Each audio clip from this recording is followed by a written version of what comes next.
bismillahi rahmaani rahim kon ñu wéy ba léegi di fàttalante yi ñu def ak mbokk yi ci daara ji ñu ngi woon ci xuratul absaar ci xissab soxna Zeynab mi nga xam ne mooy taawu bu yonent bi sallallahu alayhi wasallam xam naa kon ñu àggale ko wa fi salaasina li aamil fii li qad wulidat Zeynabu li rasuli wabnu rabii inkaxat fa lamma arsala xayru mursalin alamma bihi qurayshun fi firaaqi Zeynaba fa lam yujibhum lil firaaqi bal aba fa aslamat wa haajara min bacdiha fa raddaha xayrul wara ilayhi bilcaqdi allazi qad sabaqa ala al asaxi la bisaanin laxiqa fa waladat umamatan aliya lahu wa maatat aama xilm wafiya soxna Zeynabu la ñuy wax bi nga xam ne mooy taaw bu Yonent bi ak dara ci ay jaar-jaaram ak sëy bi mu sëyoon ak ki ko yore woon mbokkam mi ko yoroon ak la ca xew tuuti ci la ca xew xissa bu gudd a gudd nag la xam naa danañ ko mos a waxtaane ci beneen buntub siira incha allah li doxoon seen diggante ndax bind yu bare bari lañ ci mën a jànge attey lislaam yu bare bari lañ ci mën a jànge ndax Abul Aas doomi ndeyam la moo ko takkoon njëkk lislaam di am bi lislaam amee lislaam tàggale leen Zeynab bu nekk fa diggante waaye dafay obligé mujj fa jógee dellu dem gàddaay fekki baayam ba lu bare bari xew ci Abul Aas doog a tuub Yonent bi sallallahu alayhi wasallam toog ab diir dellowaat ko ak ni mu ko dellowaatee nee na soxna Zeynab bi mi ngi juddu salaasina li aamil fii li comme niñ ko waxee woon démb bi Yonent bi juddoo rek ba am fanweeri at wabnu rabii unkaxat ki nga xam ne moo ko takk nag mooy Abul Aas ibnu Rabii ibnu Abdul Uzza ibnu Abdu Shams ibnu Abdu Manaaf kon xam ngeen ne mbokkam la ci wàllug baay waaye mbokkam mu jegelee ci wàllug ndey ndax doomi ndeyam la yaayi Abul Aas mooy Haalat bintu Xuwaylid ca xam ngeen ne Zeynab kan mooy yaayam Xadijatu bintu Xuwaylid kon doomi ndeyam la seen ñaari ndey bokk lépp yaayi Abul Aas bi sax alhamdulilah ab saxaabiya bu tedd la mujj doon Abul Aas dakkintalam la waaye turam dëgg-dëgg nee nañ mooy Laqiit ñenn ñi ne Miqsam mooy ki takkoon doomi ndeyam kon moo ñëwoon ñaan ko yonente bi qabla islam yonente bi mayoon ko bi mu xamee ne Zeynabu nangu na ne dafa bëgg doomi ndeyam jooju yonente bi mayoon ko waaye nag ñu dox ab diggante lislaam tàggale leen waaye ñu dem it ba lislaam boolewaat leen loolu mooy seen xissa ñoom ñaar ñu bëggante woon nag lañ am nañu doom ñaari doom daañ ko wax léegi moo tax mu ne wam nu Rabii unkaxat Abul Aas ibnu Rabii moo ko takk fa lamma arsala xayru mursalin bi yàlla yónnee yonente bi sallallahu alayhi wasallam nag Zeynabu moom daal di nekk dugg ci lislaam comme li nga xam ne moom lañ xam gàddaay na waaye biñ ko mayee ci saase rek Quraysh dañoo ñëw ci Abul Aas sonal ko ne ko wàccal doomu yonent bii nga yoroon tàggale leen xamuñ ne boobu sax ñoom lislaam dana leen tàggale waaye Abul Aas nanguwut ngir kóllëre gum am ak bëggum bëggoon doomi ndeyam ji njaboot gi ñam nanguwut lu mën a xew yonent soxna Zeynabu nekk na jullit Abul Aas nekk bi des ci kéefar gi mu nekkoon xare Badar am na Abul Aas continuer di ànd ak noonu yi ndax ci kufaar yi la bokkoon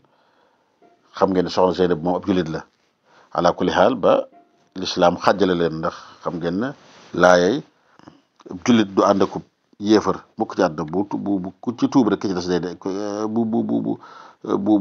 mënatuñu ànd maanaam jullit bu jigéen mënta nekk ci xismab ab yéefar mënu ko takk chrétien mënu ko takk yéefar mënu ko takk laa hunna xillun lahum wala hum yaxilluuna lahunna yàlla tàggale leen soxna si nekkub jullit ginnaaw xare Badar tuuti wala boog njëkk ñu def xare Badar tuuti gàddaay na fekk yonent bi sallallahu alayhi wasallam moom nag mu des ci kéefaram donte nangu koo bàyyi nag waaye islaam tàggale na leen ci loolu la wéyee ginnaaw bi nee nañ benn sariya bu ñu yabaloon xam ngeen ne waxoon nañ leen sariya mooy xare boo xam ne yonent bi teewu ci danañ ko tudde al bu'us léeg-léeg ñu ko tudde saraya xare boo xam ne yonent bi dafaa yeble waaye teewu ci am na ci boo xam ne teewoon nañ ko ci moom Abul Aas mi ak i bagaasam soxna Zeynabu sàkkul ne dafa bëgg a nekk mu jiiram ne defal ko jiwaar xam nga loolu dagan na dañ ne wax dafa wax ala inni ajartu Abul Aas ibn Rabii ci la yonent bi sallallahu alayhi wasallam waxee woon ne al muslimuna tatakaafa'u dimaahum wa yas'a bi zimmatihim adnaahum yonent bi sallallahu alayhi wasallam dégg nangul ko loolu ne nangul nañ ñu delloo Abul Aas ibn Rabii bagaasam yooyu ngir càkkute kii nga xam ne nekkoon na soxnaam ci lislaam tàggal leen muy Zeynab di doomi ndeyam. Abul Aas dellu Màkka nee nañ delloowaat alal dañ ko dénkoon lépp waaye daal di tuub. ba mu tuubee nee na Yonent bi saa salaam tagg na ko ba tàyyi daana wax haddasani fa saddaqani wa waadani fa wafaali wax katub dëgg la woon ku fonkoon nit lu mu la digit daana ko def. ba nga xamante ni tuub na nag Yonent bi sallallahu alayhi wasallam it delloowaat ko soxnaam si nag dañu nag ginnaaw bi mu tuubee ba am ñaari at Yonent bi sallallahu alayhi wasallam delloo ko am na ñu sax lu ëpp ñaari at am ñu ne lu mat juróom-benn at ba juróom-ñaari at Yonent bi delloo ko nan la ko delloowaate dafa fasaat sëy bu bees wala ñu ne déedéet dëgg koo delloo rek sukkandiku ci sëy bu njëkk ba waaye li gën a wér mooy dafa fasaat sëy bu bees ndax loolu mooy li nga xam ne moom la ñuy def ku mel nii mooy ku tuub lislaam kum taqale ñaari góor ak jigéen ñoom taqale moo tax ñu delloowaat ko dañ ko delloo ci sëy bu njëkk ba. moo tax mu ne kon ñi nga xamante ni kon ku man Ibn Abbas nga xamante ni dañ ko delloo rek ci sëy bu njëkk ba dañ naan waxam jooju li muy tegtale mooy Yonent bi da koo delloo ci sëy bu mel ni sëy bu ni fas gu njëkk ga sartu yu njëkk ya cen gu njëkk ga nangam ak nangam ndax loolu nag xam ngeen ne moo gën a dëppoog li nga xamante ni moom lañ xam ci lislaam ndax ñaar ñu taqali ko ci lislaam taqal leen noonu la ñeen delloowaate dañ ko fasaat fas bu bees. moo tax lii Ibn Abbas wax ne dañ ko delloo ci sëy bu njëkk ba loolu lay tekki. moo tax mu ne faradda xayrul wara ilayhi bil aqd allazi qad sabaqa ala al asah loolu mooy wax Ibn Abbas waaye nag lu ñu taawil la laa bisaanin laxiqa. moom ñoom yan ndax am nañu njaboot wala déet moom lay leeral mu ne fa waladat umamatan aliya am na ñaari doom ku tudd umama ak ku tudd ali umama jigéen la sëtub Yonent bi la woon Zeynabu mi mooy yaayam Abu al-As ibn Rabi' mooy baayam ku Yonent bi bëggoon la. daa ngeen dégg ñu ne moom umama mi Yonent bi fonk gi mu ko fonkoon daana julli di ko boot bu rukkoo teg ko ci suuf nikk doon ba tey bu ñëwaatee ba siggi ci sujjóot bi yëkkatiwaat yanuwaat ko Yonent bi bëggoon na ko lool. ci way sunu Sëriñ Cheikh Ba ci da ngay dégg wan sublahu umamatan zaatul wafa xamalaha wasta salaatil Mustafa bi ñu andi ñi nga xamante ni njabootu bi mu andi ci askan yi andi na ci umama mi andiwaale na ci Yonent bi sallallahu alayhi wasallam maamam daana ko gàddu kon Yonent bi daana ko gàddu ci biir julli. moo tax dañ fuqaha yi dañuy wax ne dañ ciy tegtale ci ne kon xale bu la wóoree ne laab na ay yéreem set na loolu dara néew ci xam naa kon umaamatu dañoo bokkoon ci ñoo xamante ni rek xam nañ ne ñuy fonk laab lañ wóor la ne duñ ko bàyyi ak sobe.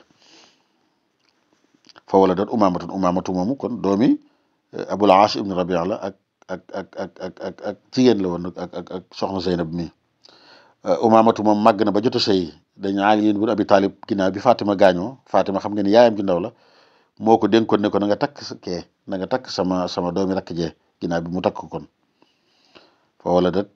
umaamatu nit ki doon ba tey amaat nañ jeneen doom xam nga ne loolu ba tey kiimaan la nit ku soxna si dem bay faatu battale ne sama doomi rakk ju mag ju jigéen na nga ko takk loolu macha allah ñu bare duñ ko def. amoon nañ jeneen doom ju góor joo xam ne Ali la tudd faatu na nee nañ bi mu demee bay bëgg major ginnaaw bi nga xamante ni yaayam faatu na ba noppi ci la doog a faatu waaye nag boobu bàyyam mi ngi dund. moom Ali moom it ku Yonent bi fonkoon la yow mu fatxe Makka mooy ki nga xam ne moom la Yonent bi bokkaloon gileem uufoon na ko ci gileem gi Yonent bi sallam duggoon yow mu fatxe Makka kon fa waladat umamatul aliya lahu ñoom ñaar ñooñu Abul As mooy seen baay soxna Zeynab mooy seen yaay. wa maatat aama xin wa fiya moom soxna Zeynab bi nag mi ngi faatu atum juróom-ñett ci gàddaay gi loolu mooy li gën a wér kon ci njëlbeenu juróom-ñetteel ci gàddaay gi ci la soxna Zeynab bu muy faatu yàlla leen yàlla gërëm barke leen mboolem saxaaba Yonent bi sallallahu alayhi wa sallam